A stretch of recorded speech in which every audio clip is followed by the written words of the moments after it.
What's going on, y'all? Jordan the Maestro in the building. Welcome back to my channel. Hope each and every one of you guys had a wonderful week. Listen, there were plenty of opportunities in the market last week, and let's go into the charts and dissect those opportunities as well as get ready for the week to come. Are y'all ready? Let's get it. All right, y'all, let's get it. Let's get to it. So this week, definitely a great week. I could say so myself. Plenty of opportunities though. The market presented many opportunities, and let's get into all the opportunities that were there in this week. We started off right over here. So from the previous week, we came from this continuation, right? And we should all by now understand how the market moves. We know that this was a huge correction that gold came from, and then we had this continuation downwards, okay? All right, so coming from there, we now had gold settling at this area of support, this area right over here, right? We had gold settling at this area of support, okay?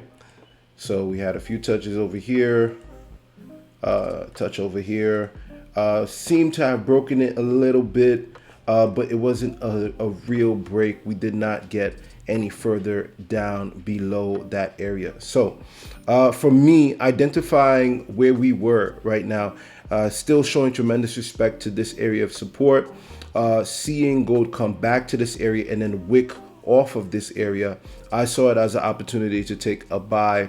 So I definitely did take a buy in this area and rode it up to the next zone. Okay, so took a buy here, rode it up, was a good little buy. I think it was about, I probably took about 80 pips from that trade right there, and we were already in profit at the start of the week.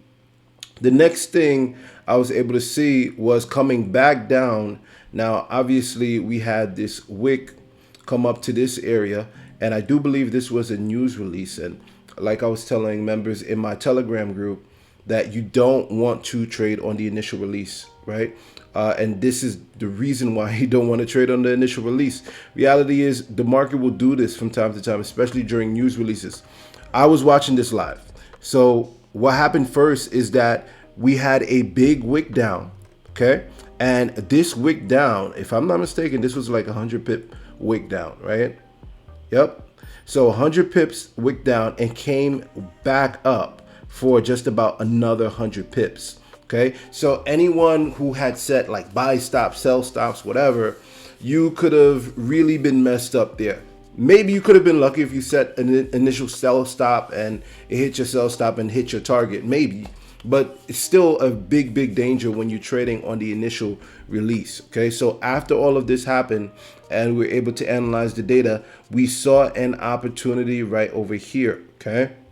The data told me that we should get weaker commodities. So all I was doing is looking for an opportunity to see if price would eventually settle in coming back down. Okay, if we go to the 15-minute and analyze this area again, right over here. All right, so in the 15-minute, once we were able to break through this initial area, okay, all I wanted was one more solid close, and I knew news would probably push price further down past that initial zone, which is why I was comfortable even taking the trade at that area.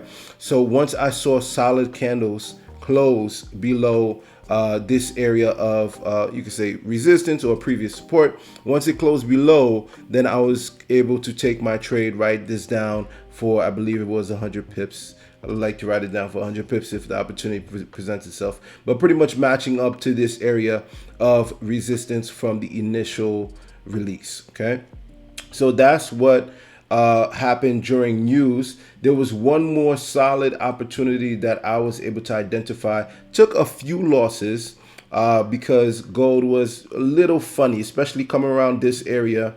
If we take a look at this area, gold was really funny. So I was analyzing this as an area of support, this entire area of support.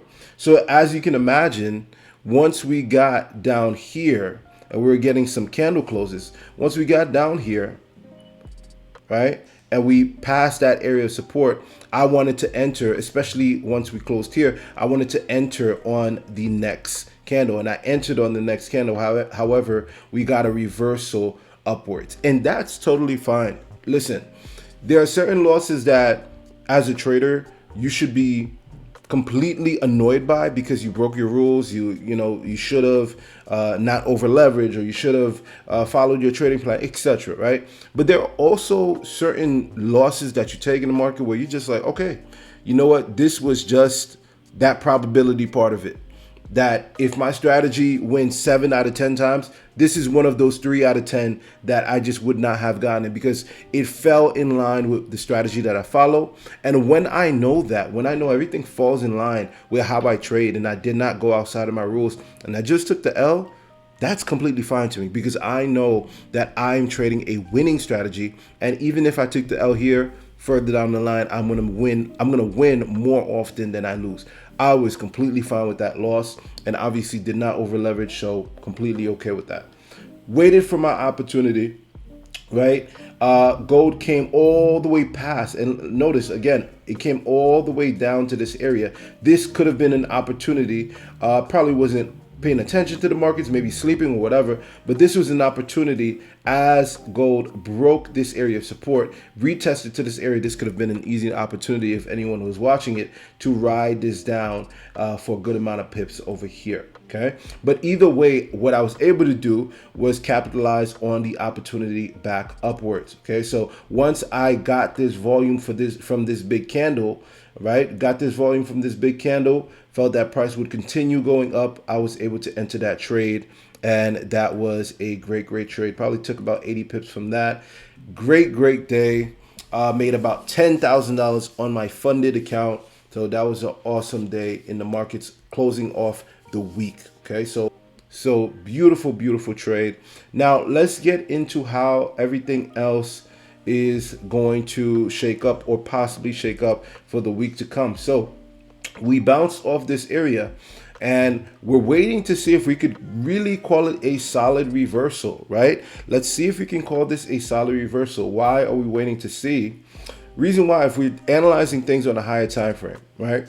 So we know we've been on this downtrend for a while. It's been maintaining its structure and continued to maintain its structure over here.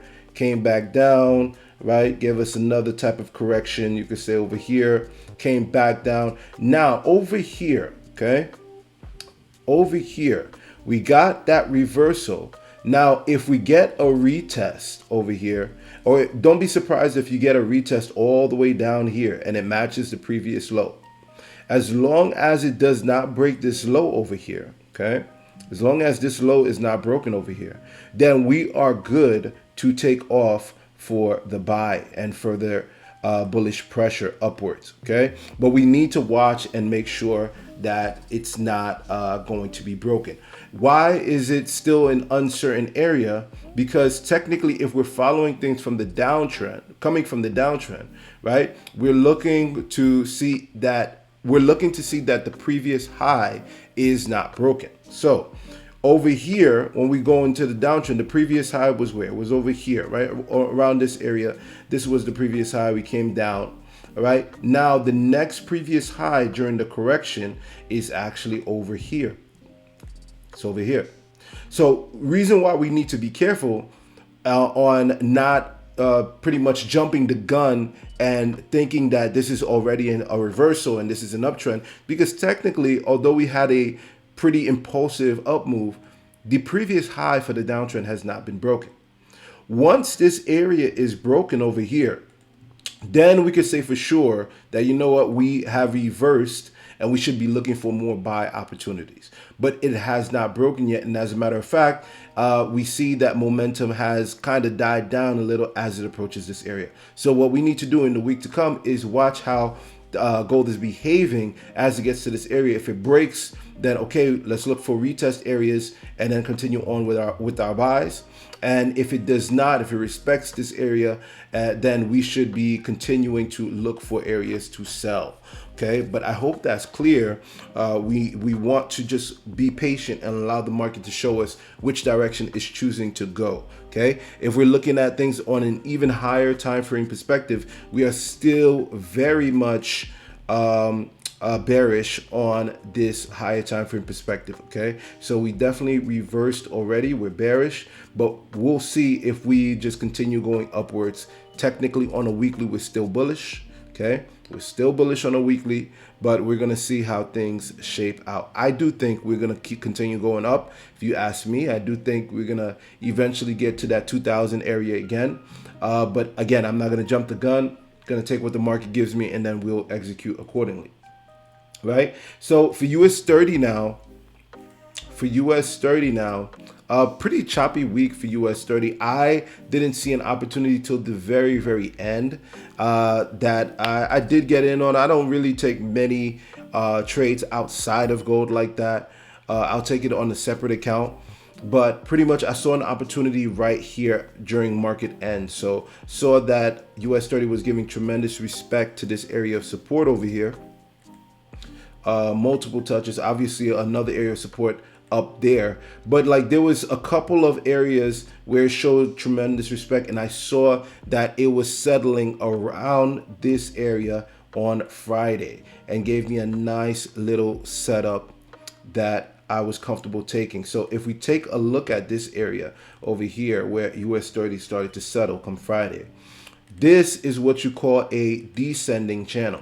Okay, this is what you call a descending channel. Notice how the candlesticks are starting to descend, and also notice how we're losing some volume in the candles as well. Okay, so meaning there's a lot of bullish pressure, or in other words, you can see it as the sellers are losing their power, their seller exhaustion in this area, which indicates a possible reversal that's about to happen. So I was very, very comfortable with those confluences. So I saw that descending channel losing volume as well as approaching a support. Then I was very, very comfortable taking that trade, taking that for a couple, I think a little over 100 pips. But that was a solid move for US 30. Okay, as we continue in the week to come, look for areas of retest. I do think we will continue going up, especially since we have this entire range with these two candlesticks that can be filled. Okay, so we'll see if we get retest opportunities to continue moving up. But again, this area of resistance has shown and proven itself to be a very, very tough area. Okay, so where there may be buy opportunities, set your TPs. If you're going to hold for any length of time, set your TPs around this area, because we still have not proven that we can break this area. This is a very, very strong area of resistance. So we want to be very, very careful as price approaches that area over there. Okay, but that is for US 30. Look for a continual bullish pressure for US 30. Wait for the retest, and then you can execute accordingly. Lastly, UJ. I know some of my students love to trade UJ, and if we look at UJ from a higher time frame perspective, we had this large descending channel approaching an area of support over here, and then we had a nice break and retest. Okay, so notice how we had a solid break here, big impulsive move upwards, and then we had a retest, which in a way you could see a triangle was formed, which is another type of reversal pattern. Okay, it's still a type of retest, but we got a beautiful, beautiful formation that you could have entered on this trade for UJ. UJ had a great setup, and just this setup alone, if you held it for any length of time, this could have easily been your week. Okay, easily been your week. UJ was a great setup. You could have honestly set your TP to this area of resistance over here. Okay, so that would have made perfect sense, because we see that this area served as a point of resistance, and it definitely got there pretty nicely. No major scares, I would say. I think if you were a swing trader, you could have definitely took this up, even areas to even add in and grow your position. I would add in positions over here, and then maybe lastly somewhere over here. Definitely plenty of opportunities to make money on UJ. In the week to come, we're going to see how this level holds up. All right. We want to see, are we going to break that previous low and head back downwards? That previous low is right over here. Okay. So if US 30 breaks this low, then we should look for it to head back downwards Don't immediately go once it breaks the low. Again, we can get false breaks and all of that, but once we have a solid break of the previous low and it seems like we're heading downwards, then we can look for sell opportunities. But this could also just be another retest for the move upwards. Okay, so this could just be another retest. Maybe we match that previous low and then we get another move upwards, but we'll see what happens there. Okay, so watch again with the markets. If UJ goes back up off that retest, then we need to look at this area over here for a next possible area of resistance. Okay, so trade safely. All right, that's the point. Make sure you're prepared for any scenario. Back in the day when I used to just project and really just prepare for the week to come, I would just mark up and say this is what I see happening just based on the structure that's given to me. And there's nothing wrong with that. But what happens is sometimes we get so stuck in our biases and we feel like the market has to react that way. And it makes us trade in a way that we really shouldn't, because the market can do whatever it wants, right? The market does not have to do exactly what we want it to do. So we need to be prepared for whatever it really does. I find that much more effective. So sometimes when I'm marking up, you may not get definitive answers on what I believe the market is going to do, but it's more so preparative answers on what I would do if the market does this and what I would do if the market does that. That will prepare you much better with your mindset coming into the market than if you just got stuck on one bias. Okay, so let's do it, guys. Let's trade safely. Plenty of opportunities happen this week. Plenty of opportunities will be presenting themselves next week, I'm sure, as well. Okay, so trade safely, follow your trading plan, execute. Let's get it. Let's get this money, y'all. See you guys next time. Jordan the Maestro. Take care.